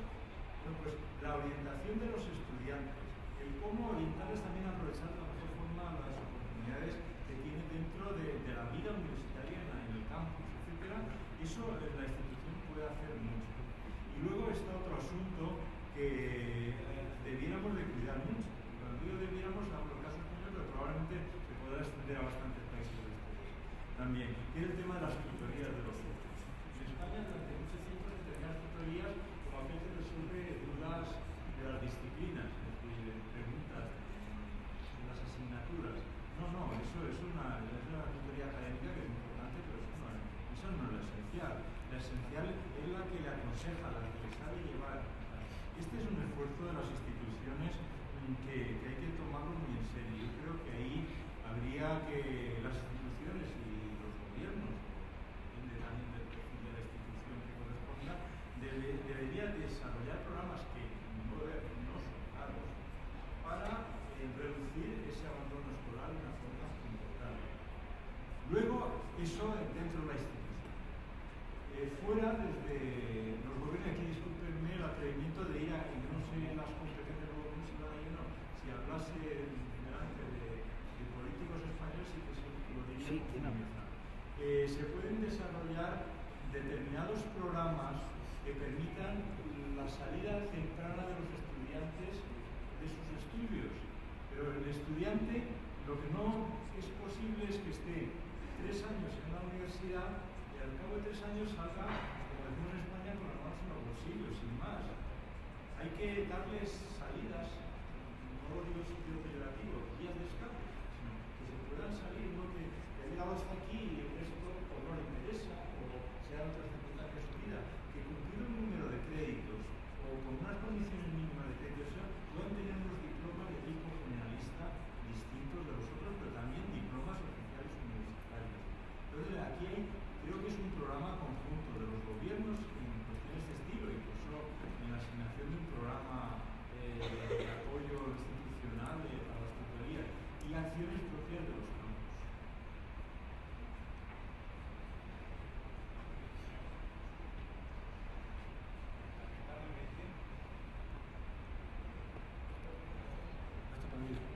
Lamentablemente no hay legisladores mexicanos que deben estar escuchando para propiciar esta parte de la licencia terminal asociada a la iniciación laboral. Una pregunta más, agradeciendo la oportunidad del uso de la palabra. La internacionalización del posgrado y el doctorado. Pero ahora desde la perspectiva de América y en específico de México hacia Europa, tenemos muchos problemas. Los ejercicios que se han hecho, el tuning y todo esto, no han permitido generar. Ahora vienen especialmente de Alemania, especialmente nuestro estado, Jalisco, el tema de la educación dual. ¿Qué está pasando con la Unión Europea en la estandarización de los créditos para que pudiéramos nosotros desde América acceder a programas de este tipo? ¿Programa de qué tipo? De internacionalización, de intercambio. Pero esta educación es, pero es para la universidad o la educación superior no universitaria, porque en España está la formación de educación superior no universitaria dual, pero no la universitaria. No, me estoy refiriendo a los posgrados, es decir, las maestrías y los doctorados. Desconozco el tema, ya digo, sé que, porque en España el gobierno actual intentó imitar la formación dual alemana, pero para la enseñanza superior universitaria, desconozco para lo otro. Y luego, en cuanto a, no el caso alemán, sino quitar el caso español, en este mes de diciembre mi cátedra saca un trabajo sobre internacionalización para la acogida de estudiantes de otros países a España y sentido también de salida, donde se analizan todas las dificultades que se han planteado. Se ha hecho una encuesta a varios miles de estudiantes en los dos sentidos, que han salido de España o que han venido allí, cuáles son los problemas que encuentran, si usted quiere mucha respuesta de internacionalización, no dual. Sí, por favor. Gracias. Yo quiero comentar que cuando Por favor, su nombre y la institución, Okay. para cuestión de la memoria, que quede mejor registrada. Muy bien, gracias. Mi nombre es Yolanda Gayol y vengo de Fielding Graduate University, Santa Bárbara, California, aunque como es una institución de educación a distancia, vivo en Washington. Quiero comentar que cuando se habla de educación superior, se entiende por default que es educación presencial, si acaso con aula enriquecida con tecnologías. Y en ese sentido quisiera preguntar si la educación a distancia en Europa está viviendo un proceso paralelo, semejante, considerando que, por ejemplo, en España la UNED es muy importante, en Inglaterra, aunque no esté participando la Open University, en Holanda la Universidad Abierta son muy importantes. Entonces, ¿cómo están participando las instituciones de educación a distancia dentro de este proceso de Bolonia? Le voy a hacer una acotación previa para no confundirme. El comentario sobre edad referido a las universidades a distancia o virtuales españolas. Entiendo que es lo mismo en otros países. No sé, el caso de la Universidad de Países Bajos, no lo sé. Pero es igual el tema del proceso que conducía a la reordenación de los títulos con la estructura, la duración, etcétera. No hay distinción entre la universidad a distancia o presencial o la universidad virtual.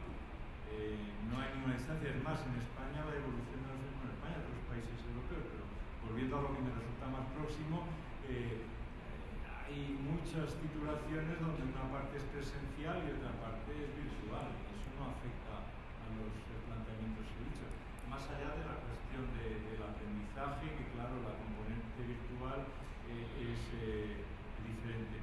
Nosotros desde la Cátedra UNESCO que dirijo hemos puesto en marcha un observatorio de empleo y empleabilidad universitarios en colaboración con la Conferencia de Rectores de las Universidades Españolas y con la Caixa. Que es fundamental porque con los recursos para que esto vaya. Y entonces tenemos un sistema en red en toda España con núcleos. Y uno de los núcleos es el de las universidades virtuales a distancia, llamamos virtuales, universidades online. Y está funcionando con los mismos criterios. Sí que hay un foro, lo digo por si a usted le interesa, igual que le decía antes a su compañero, la disponibilidad, pues si a usted le interesa dirigirse a mi cátedra, le pondríamos en contacto con este núcleo, nos llamamos CRAE, cada uno de nuestros centros de recogida y análisis de la información. Y ahí hay un foro para estudio de problemas singulares de aprendizaje en el nuevo momento para las universidades online. Sí, por favor. Héctor Fraile, del Tecnológico de Ciudad Madero. ¿Podría comentarnos acerca de cuáles considera los principales obstáculos que las universidades españolas han encontrado tratando de posicionarse en los rankings internacionales?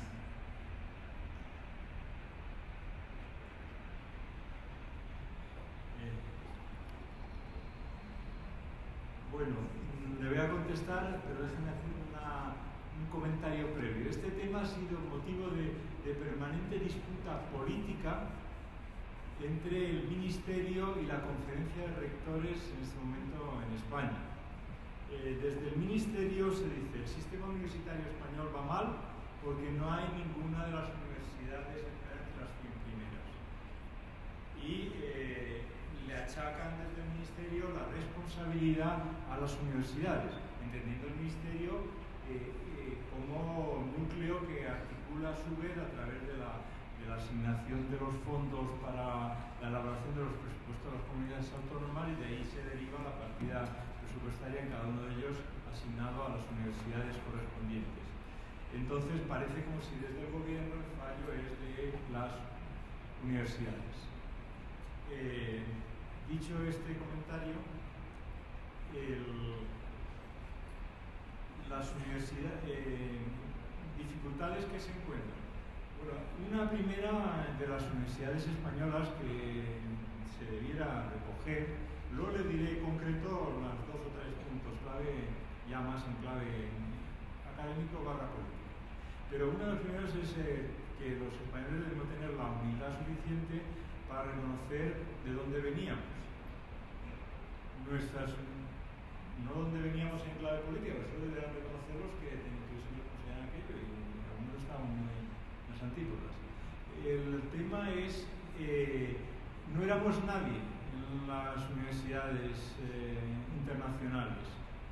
Los presupuestos asignados a la educación superior eran muy bajos. No se hacía investigación prácticamente. Hace un año aproximadamente hicimos nosotros el análisis, lo que se llama la Universidad Española en cifras, y lo puede usted encontrar en la red, el análisis que se veía situación de la Universidad Española con todos los datos que pueden ser tenidos en cuenta de cara a la medición en los rankings habituales Shanghai Times, especialmente, aparte de los otros rankings que también están por ahí saliendo, por cierto, algunos bastante malos. Hay un ranking de la Comisión Europea que espero que cambie porque es muy penoso, acaba de salir. Lo digo porque la mayoría de las universidades no han contestado, las más destacadas, y entonces las que han contestado son muy raras, se sitúan en los primeros lugares del mundo. Si analizamos los datos de este documento, se lo he dicho el documento donde se pueden consultar, se ve que el progreso de la ciencia y la publicación científica española ha crecido mucho en los últimos años, ha avanzado mucho. En determinados campos, por ejemplo el ámbito de la ciencia experimental, especialmente de la física, ocupan posición ya entre las 10 primeras del mundo, las últimas de las 10. Como sistema universitario, el octavo en algún lugar, el noveno, etc. Si se hacen clasificaciones por áreas, en economía también hay campos en los cuales la situación es buena. Por lo tanto, hay una posición de mejora. Dicho eso, no hay ninguna entre las 100 primeras. Si se valora el conjunto de las 500 primeras, la situación española está más razonablemente medida comparada con la renta per cápita y otros asuntos que hay propios de yo creo que la universidad en España tiene que mejorar, pero para mejorar hace falta varias cosas. En primer lugar, que los recursos destinados a las universidades españolas sean comparables con las que se dedican a otros países del entorno, en particular de la Unión Europea. No hablo de Estados Unidos o de Australia o Canadá. Si para comparar con esos países nosotros tendríamos que añadir aproximadamente casi el 50% de los presupuestos actuales en las universidades españolas.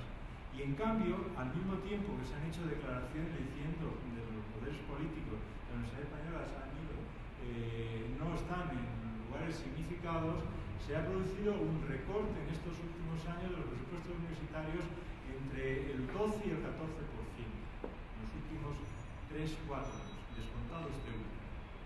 Por lo tanto, ahí hay una de las razones porque en otros países del entorno no se ha producido disminución a pesar de la crisis de los presupuestos universitarios.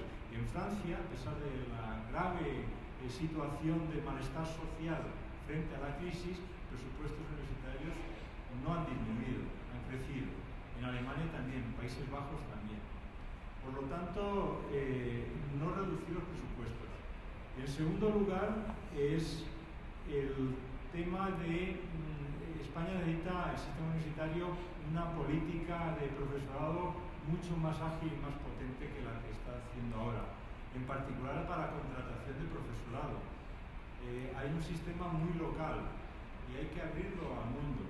Hay que reformar las normas por las cuales se rige el sistema universitario. Hay que establecer normas para diversificar todo el conjunto. Yo creo que estas cosas requieren tiempo, ¿no? Y me parece que la Universidad Española hasta hace, pues vamos al 2011, o 2010-2011, iba en constante mejora respecto al anterior. ¿Que tendría que estar mejor? Sí, pero donde veníamos también hay que tener mucho tiempo. Tenemos tiempo para una pregunta más. Allá, hasta el final. Sí, por favor.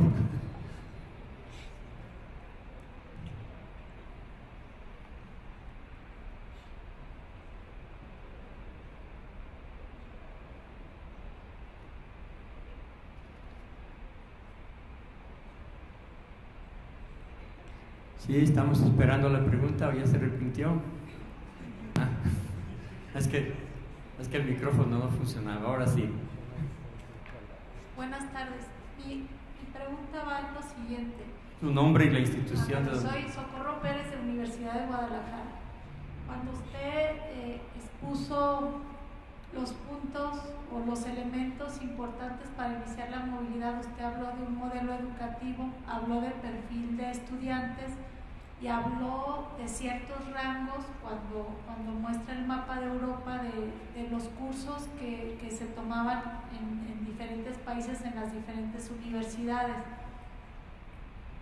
Me gustaría si pudiera explicarnos un poco más de esos elementos para garantizar el éxito o el éxito los factores de éxito que han tenido en este programa, cómo interviene la definición del modelo académico y los criterios para decidir cómo hacer equivalentes las materias a partir del sistema de créditos que supongo como las universidades mexicanas son distintos y la única medida que tenemos homogénea son las horas. Si nos pudiera compartir, gracias. ¿Cuánto tiempo tengo? ¿Una hora? Una hora, porque la pregunta es muy sugerente y abre muchas cuestiones. Yo, por ejemplo, lo primero que usted ha planteado, el modelo educativo, con mucho gusto, otra cosa es que usted fuese capaz de contarme. Yo les hablaría una hora, me gusta mucho.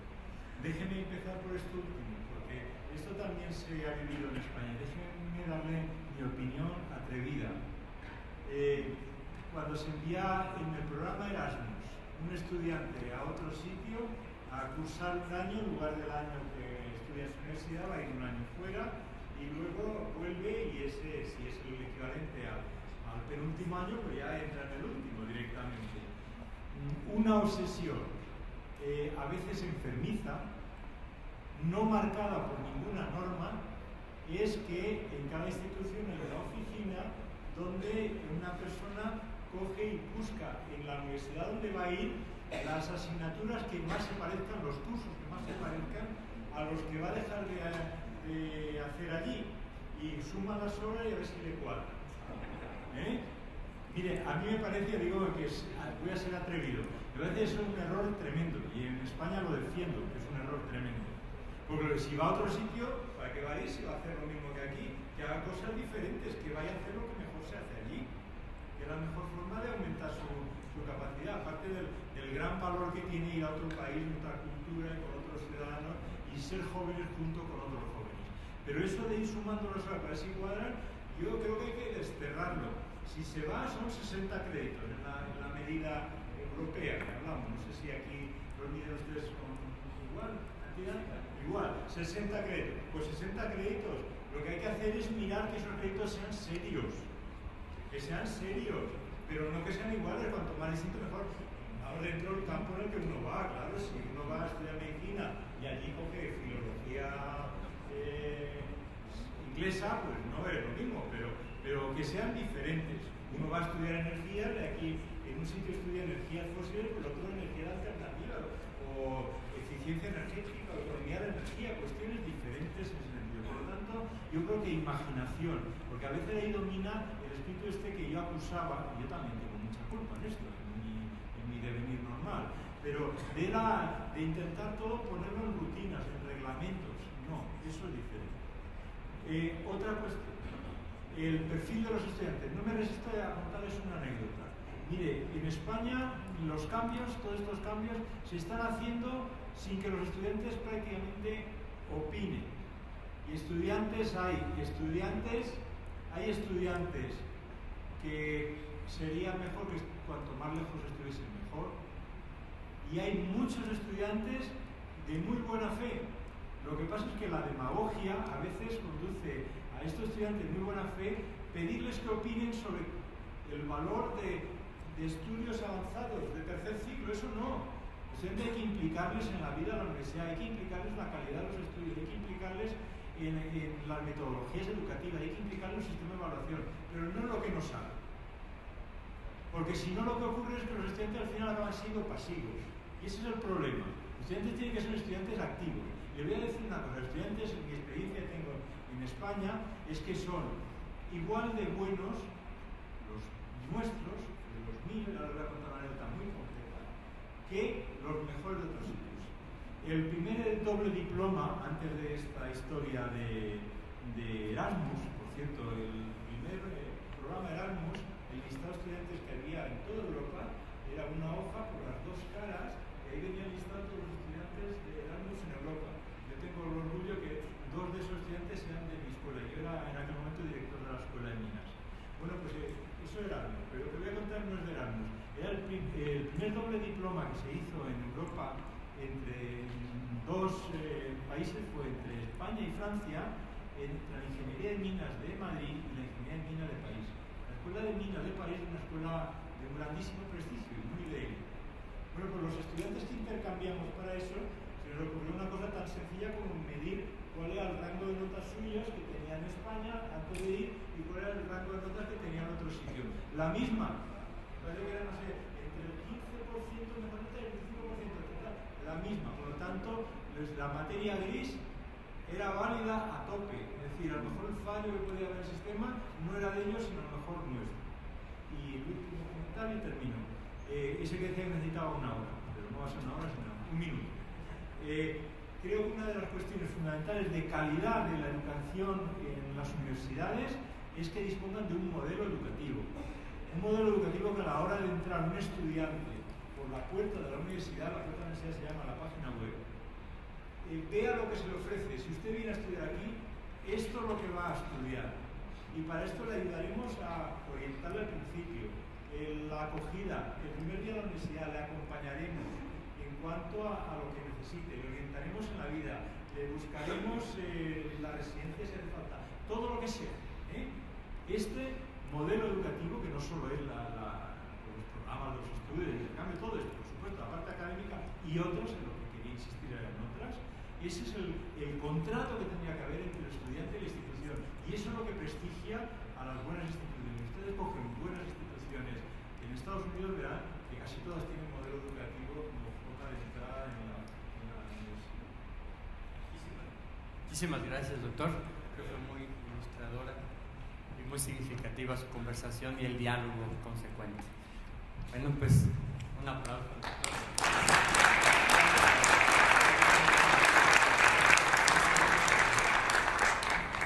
Y ahora, sí, bueno, con esto cerramos la sesión del día de hoy.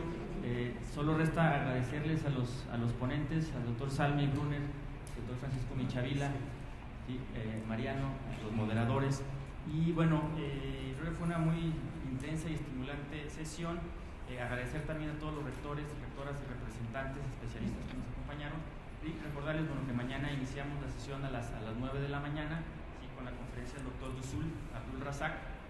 Tendremos también la conferencia del doctor Francisco Marmolejo del Banco Mundial, la doctora Jocelyn Casel, y por ahí un par de paneles de rectores. La sesión va a estar también muy interesante. Esperamos su asistencia entonces el día de mañana a las 9. Y bueno, la FIL todavía tiene un par de horas de actividades. Entonces, ojalá puedan tener un rato si es que todavía queda algo de energía. Muchas gracias y hasta mañana.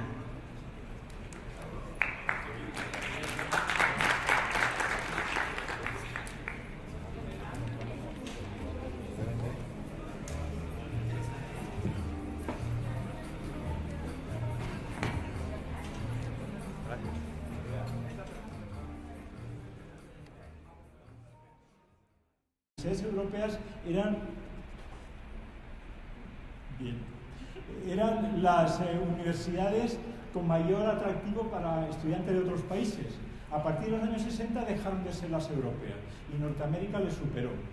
Incluso en finales del siglo XX ya la diferencia estaba en 600 y pico mil frente a unos 500.000 al año de uno respecto a otro, una diferencia sustancial y sobre todo con un atractivo muy fuerte de los países asiáticos, Japón, Corea del Sur, China, etc.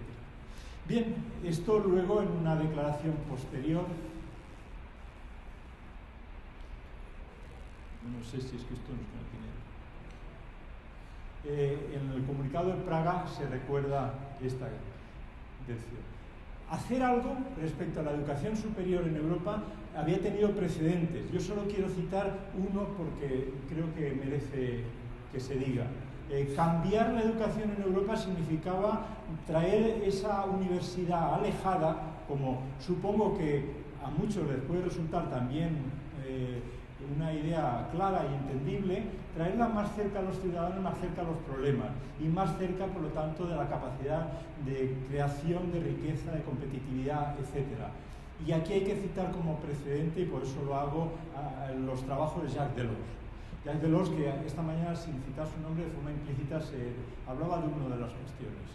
En un libro blanco de la Comisión Europea, precisamente habla de que es necesario reformar la educación en Europa para darle un carácter más práctico. 3 años después de ese libro blanco, publica el famosísimo libro La educación encierra un tesoro, en el cual habla de los 4 pilares de la educación, que no es que sea dirigido a la educación universitaria, pero sí que incluye a la educación universitaria.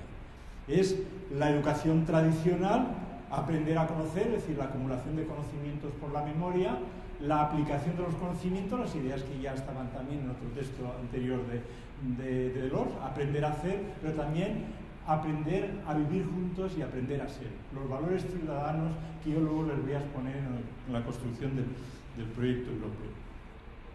Bien, entonces en todo este asunto y con estos precedentes llegamos al planteamiento de eso que se decía en la declaración de la Sorbona de la Europa de los conocimientos. La Europa de los conocimientos tiene varias dimensiones. Yo quiero citar aquí 3 porque considero que son las principales.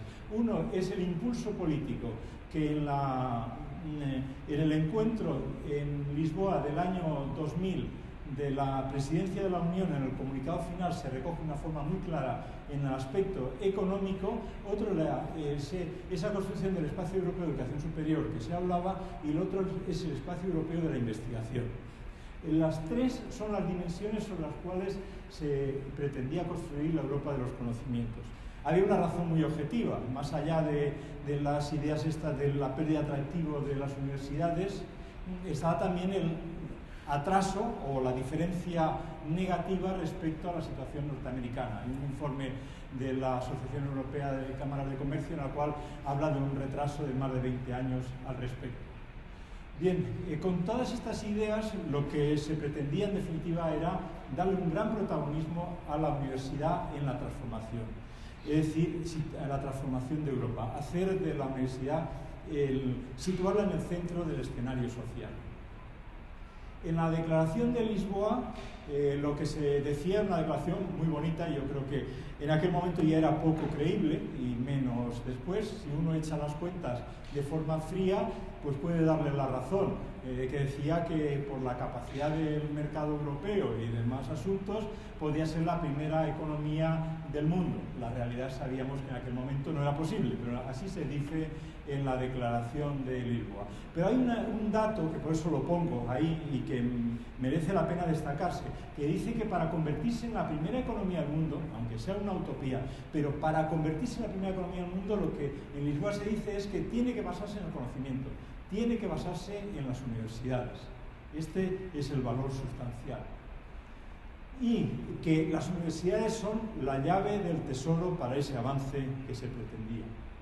El segundo de los aspectos se refiere a la declaración de la Sorbona del 98, donde lo que se pretende es favorecer la movilidad de los estudiantes. Se llega a sugerir en el documento que todos pasen al menos un semestre fuera de su universidad.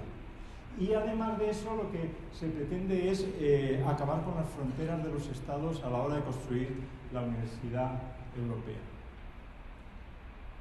Y con todo esto llegamos al 19 de junio del 99, en el cual 29 países europeos suscriben la Declaración de Bolonia. Hay 30 firmas porque Bélgica firmó 2 veces. En clave europea siempre se gasta ya la broma de, claro, es que son belgas. Pero eran las 2 comunidades, la flamenca y la valona, que cada uno firmaron por su parte. Pero ahí se establecen las 6 líneas principales que voy a analizar en los siguientes minutos. En primer lugar, se pretende en la Declaración de Bolonia adoptar un sistema de títulos que sea comprensible y comparable.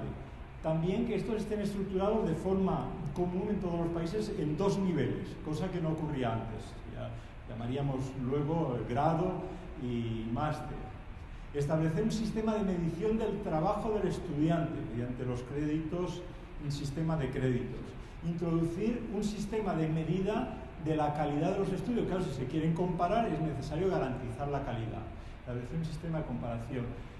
Promover la movilidad, que antes mencionaba, también de los profesores, y promover la dimensión europea de educación superior, a la cual me referiré más posteriormente. Bien, y todo esto, en la Declaración de Bolonia se dice que tiene que estar basado en la independencia. Difícil. Les tengo que decir que tengo, voy a coger el agua porque con el aire acondicionado, tengo que decir que tengo 2 inconvenientes casi insalvables para no desmerecer demasiado, y es, después de las 2 maravillosas conferencias de esta mañana, pues yo creo que es muy difícil mantener el nivel, en primer lugar, y en segundo lugar, que después de la comida, con la música y eso, venir aquí y oír hablar de Bolonia, pues bueno, ¿qué le vamos a hacer? Así que no se preocupen. Tampoco me paseo por aquí para ver si alguno se queda dormido, ¿eh? No es esa la intención, y eso me recuerda a un dicho que seguramente alguno habrán oído, de García Márquez, que decía que un día hablando las diferencias, que hablando después de comer decía: bien, los que no estén interesados con lo que voy a decir, les ruego que se vayan de la sala, lo único que les pido es que lo hagan despacio para no despertar a los que se han quedado, ¿no? Entonces, bueno, pues con eso y con las disculpas les voy a hablar un poquito de una pasión mía, lo cual no tiene gran valor, pero sí de algo que para nosotros es motivo de mucha ocupación, los profesionales de las universidades en Europa, y que puede ser motivo de comparación con lo que ustedes llevan entre manos cada día, y para que podamos discutir incluso en la sesión de trabajo de mañana. Me han dicho que esto hay una distancia, una cobertura pequeña, vamos a ver. No, pero está bien. Miren, yo les quiero hacer un planteamiento con una primera parte más referida a cómo han ido las cosas, a situarlo en el tiempo y la cronología, los diferentes pasos, las diferentes etapas que se han dado para construir este puzzle. Eso lo haré de una forma rápida, porque lo que me interesa es, ahí pone como el punto 4, entrar en profundidad en algo que les pueda ser, si acaso, más interesante, que es los logros del proceso europeo y los fracasos y las frustraciones que ha habido en todo este proceso, y analizarlo desde mi óptica, aunque intentaré dejar salvo alguno, mis opiniones personales más al margen. Y luego, a partir de ahí, ¿cuáles son las conclusiones? ¿Y hacia dónde se puede ir cuando se pone en marcha un proceso de estos? ¿O hacia dónde se puede ir allí y se puede extrapolar en otros sitios? Bueno, pues con este plan y una intervención de como máximo 55 minutos, yo pediría a nuestro ilustre moderador que a los 55 minutos 50 me lo recuerde, si no he acabado antes, pues voy a empezar. Miren, el tema, déjenme empezar por un poco de historia. La historia en Europa, bueno, ahora, la historia en Europa arranca de la voluntad de hacer de aquella tierra europea que se había caracterizado durante siglos, por lo menos durante 2 siglos, en ser la tierra con mayor número de guerras por kilómetro cuadrado y mayor número de muertos en las guerras. Ya sé dónde no debo pasar. Después se empezó a impulsar la voluntad de construir un proyecto político que uniese a los europeos. Jean Monnet y Robert Schuman lo lanzaron. Yo no sé qué pasa. Y la idea es que esta idea de Schuman y Monnet no es una idea del siglo XX, es una idea que en 1814, hace ahora 200 años, ya Saint-Simon y Thierry publicaron un texto en el cual hablaban de reorganizar todo el territorio europeo, preservando las independencias nacionales de cada uno de los países e intentando tener un cuerpo político único. Y lo que es interesante es que esa idea, que luego siguieron personajes tan interesantes como Victor Hugo, como Briand, el premio Nobel de la Paz del año 26, y otras personas de gran valor, como Leroux y muchos otros, pues intentaron fundar esa idea de construir el espacio común de los europeos sobre la educación y la ciencia. Es la razón por la cual he preferido empezar por ahí. Bueno, pues de esto se llega a un momento importante, fue con motivo de la celebración del 800 aniversario de la creación de la Sorbona, el 25 de mayo del año 98, en el cual se reunieron, por invitación del ministro francés, los ministros de Italia, el Reino Unido y Alemania en la Sorbona. Yo he tenido el privilegio de que un libro mío me lo prologó el ministro francés, Claude Allègre, y me contó en una reunión con él cómo se impulsó lo que luego se vino a llamar la Declaración de la Sorbona. Me decía que estaban en Brasil y que tenían un viaje de vuelta a París, él y su grupo de colaboradores, y que ahí se iban a encontrar con los ministros de los otros 3 países. Y en el avión hicieron un esquema de cuestiones que querían plantear en esa reunión. Y ahí está el borrador de ese texto. La idea era que hasta ese momento se hablaba de Europa como algo que iba a tener, al cabo de un poco tiempo, una moneda común, el euro. Se iba a buscar un proceso de convergencia de intereses bancarios, por decirlo con una palabra así intermedia, por decirlo de alguna forma, y sobre todo era una Europa basada, según la herencia o la tradición que desde el año 57 se tenía en marcha, en aspectos económicos. Entonces, en esa declaración se dice que Europa no solo tiene que ser eso, sino tiene que ser también la Europa de los conocimientos, pero que para que eso sea así, las universidades tal como estaban en Europa, no estaba la cosa bien. Había que hacer algo nuevo, diferente y vigoroso. Había que cambiar la situación en la que se encontraba y en particular resolver los problemas. Esto además arrancaba con un asunto, me gustaría ir hacia allá, pero es que tengo miedo que al pasar por ahí, voy a intentarlo otra vez. Algo que era interesante, como ustedes conocen, hasta los años 60 las universidades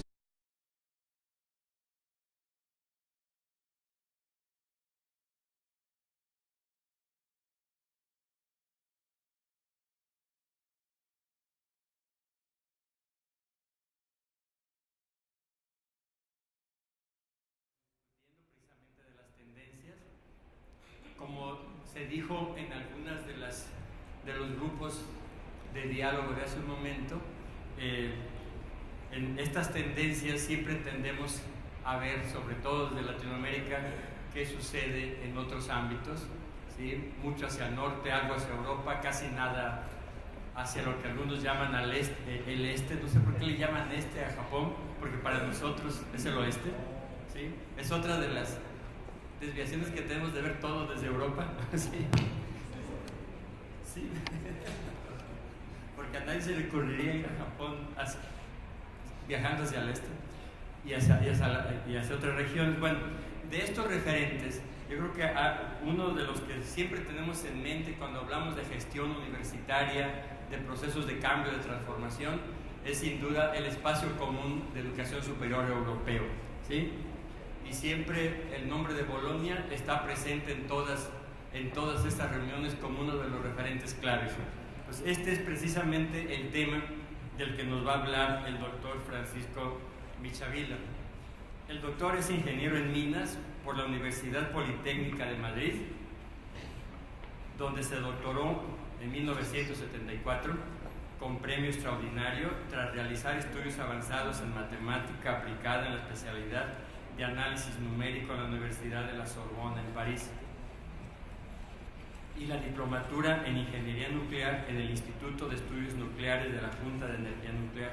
Actualmente es catedrático de matemática aplicada de la Universidad Politécnica de Madrid, director de la Cátedra UNESCO de Gestión y Política Universitaria y rector honorario de la Universidad Jaume I y director de la Cátedra INCREA.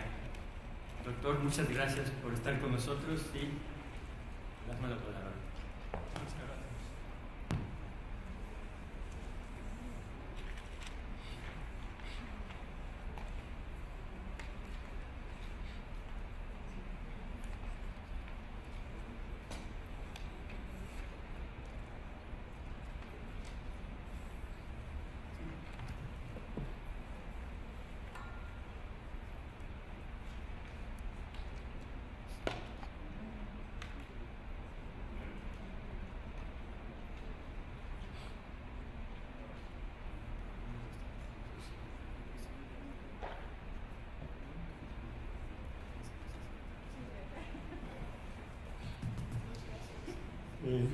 Buenas tardes, muchas gracias por la presentación y quiero decir ante todo que para mí es un honor estar hoy aquí con ustedes y que me dediquen un tiempo y además en esta hora, ¿no? Después de comer, que es especialmente